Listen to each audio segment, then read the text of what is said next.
5 ఏళ్ల కనుకున్న మిషన్కు 10 ఏళ్లు కూడా సరిపోలేదు. 100 స్మార్ట్ సిటీస్ ప్రాజెక్టుల్లో ప్లస్ల కంటే మైనస్లే ఎక్కువ ఉన్నాయా? అందుకే కేంద్రం దీన్ని పక్కన పెట్టేసిందా?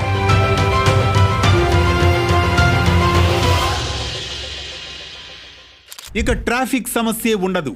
వర్షాలు పడినా రోడ్లపై నీరు నిలిచే ప్రసక్తి ఉండదు.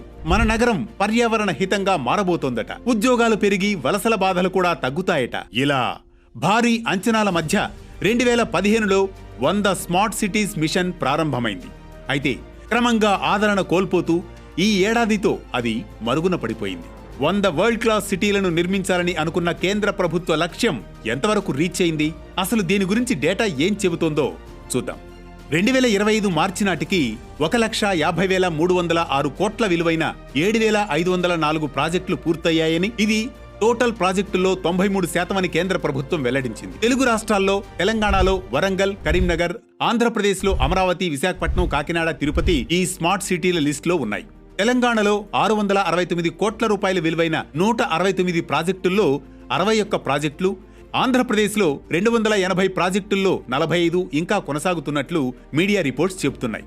ఈ స్మార్ట్ సిటీ ప్రాజెక్టు ద్వారా వచ్చిన అచీవ్మెంట్స్ ఏంటనే దానిపై ఓ లుక్కేద్దాం. ఈ మిషన్ చేపట్టాక ఈ లిస్టులో ఉన్న అన్ని నగరాల్లో integrated command and control centres ఏర్పాటయ్యాయి. 84,000 సీసీటీవీ కెమెరాలు ఏర్పాటయ్యాయి. 17,000 కిలోమీటర్ల మేర వాటర్ పైప్ లైన్లను ఆధునిక సాంకేతికతతో మానిటర్ చేయగలుగుతున్నారు. 66 నగరాల్లో చెత్త నిర్వహణ కోసం స్మార్ట్ టెక్నాలజీని ఉపయోగిస్తున్నారు. 1740+ కిలోమీటర్ల మేర స్మార్ట్ రోడ్స్, 713 కిలోమీటర్ల cycle tracks, 9,433 smart classrooms, 41 digital libraries, 172 e health centres and clinics, 152 health ATMs ఏర్పాటయ్యాయి. కానీ ఈ స్మార్ట్ సిటీ ప్రాజెక్టులను 100% పూర్తి చేసుకున్న నగరాల లిస్టు మాత్రం చాలా తక్కువే ఉంది. 100లో కేవలం 18 నగరాల్లో మాత్రం పనులు 100% కంప్లీట్ అయ్యాయి. ఉదయ్పూర్, వడోదర, సూరత్, పూణే, కోయంబత్తూర్, మదురై, వారణాసి, ఆగ్రా మొదలైన నగరాలు ఈ జాబితాలో ఉన్నాయి. 2015లో ఈ ప్రాజెక్ట్ లాంచ్ కాగా 2018 లోపు 100 నగరాలను ఎంపిక చేసి వాటి అభివృద్ధికి 2019-2023 మధ్య అయిపోవాలని కేంద్రం టార్గెట్ పెట్టుకుంది. ఆ తర్వాత ఈ మిషన్ 2024 జూన్కు అప్పటికి ఆశించినంత పురోగతి లేకపోవడంతో 2025 మార్చి 31 వరకని మరో డెడ్ లైన్ అనౌన్స్ చేసింది. అయినా కూడా రిజల్ట్ నిరుత్సాహాన్ని మిగిల్చింది. ఒకప్పుడు France, US, China, Sweden, Israel, Germany, Brazil, Singapore సహా 14 దేశాలు ఈ మిషన్కు తమ వంతు కాంట్రిబ్యూషన్ అందించేందుకు ఇంట్రెస్ట్ చూపించాయి. కానీ ఆ తర్వాత ఈ smart city project road map తమ లక్ష్యాలను సానుకూలంగా లేదని ప్రైవేట్ కంపెనీలు పక్కకు తప్పుకున్నాయి.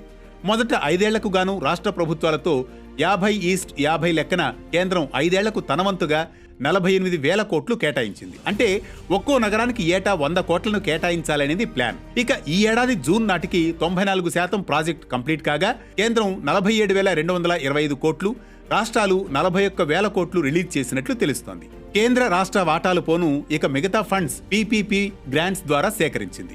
అయితే ప్రైవేట్ పార్ట్నర్షిప్ నుంచి కేవలం 6% కాంట్రిబ్యూషన్ మాత్రమే అందింది. కేంద్రం ఫండ్స్ రిలీజ్ చేస్తున్నా టార్గెట్ రీచ్ అవ్వకపోవడంతో గడువును పెంచుకుంటూ వచ్చింది. ఎక్కడ తేడా కొట్టింది అంటే దానికి చాలా ఫ్యాక్టర్స్ ఉన్నాయి.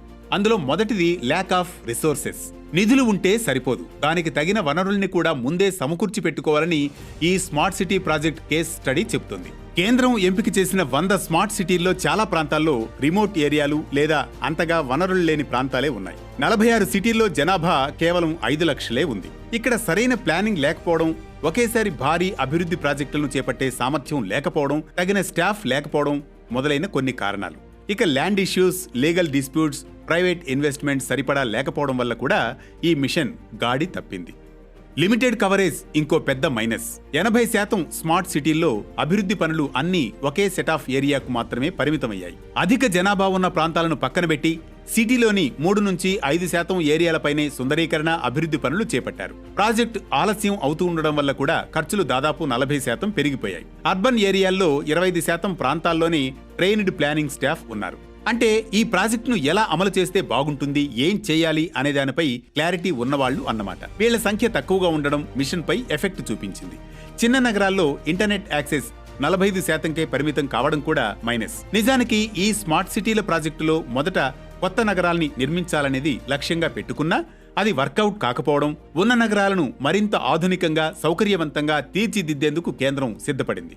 కానీ అక్కడ కూడా గ్రౌండ్ లెవెల్లో ప్రాపర్ ప్లానింగ్ లేకపోవడం వల్ల ఉన్న నగరాలకు అంత స్మార్ట్ లుక్ రాలేదు. మొదట కేంద్రం నిజంగానే ఆధునిక హంగులతో స్మార్ట్ సిటీలను నిర్మించాలని అనుకున్నా ఆ నగరాలకు ఆ స్మార్ట్ ట్యాగ్ కొనసాగాలంటే ఎప్పటికప్పుడు వాటిని అప్గ్రేడ్ చేసుకుంటూ ఉండాలి. అది మౌలిక వసతులైనా, టెక్నాలజీ అయినా, లేక సోషల్ టెక్నాలజీ అయినా సరే. ఈ విషయంలో కేంద్రం కాస్త లేట్గా రియలైజ్ అయింది. దీంతో smart governance, smart mobility, smart energy, smart water, smart environment, smart health, smart ఎడ్యుకేషన్, స్మార్ట్ సేఫ్టీపై ఫోకస్ పెట్టింది. కానీ గ్రౌండ్ లెవెల్లో వీటిలో ఎన్ని 100% అమలయ్యాయనేది బిగ్ క్వశ్చన్. స్మార్ట్ ఎన్విరాన్మెంట్ అన్నారు కానీ ఇంకా కాలుష్యం సమస్య వెంటాడుతూనే ఉంది. ఢిల్లీలో దిగజారిపోతున్న పరిస్థితులు ఇందుకు నిదర్శనం. ట్రాన్స్పోర్ట్స్, మౌలిక వసతుల విషయంలో కూడా ఇంకా సవాళ్లు వెంటాడుతూనే ఉన్నాయి. మరి కేంద్రం కొంత గడువు తీసుకుని వీటన్నింటినీ సమీక్షించి మరో కొత్త ఆల్టర్నేటివ్స్తో ముందుకొస్తుందా? వచ్చే ఆర్థిక సంవత్సరంలో లేదా బడ్జెట్లో దీనిపై ఏవైనా ప్రకటన చేసే అవకాశం ఉందా? లేక ఈ స్మార్ట్ సిటీల కల ఇలా కలగానే మిగిలిపోతుందా అనేది తెలియాల్సి ఉంది.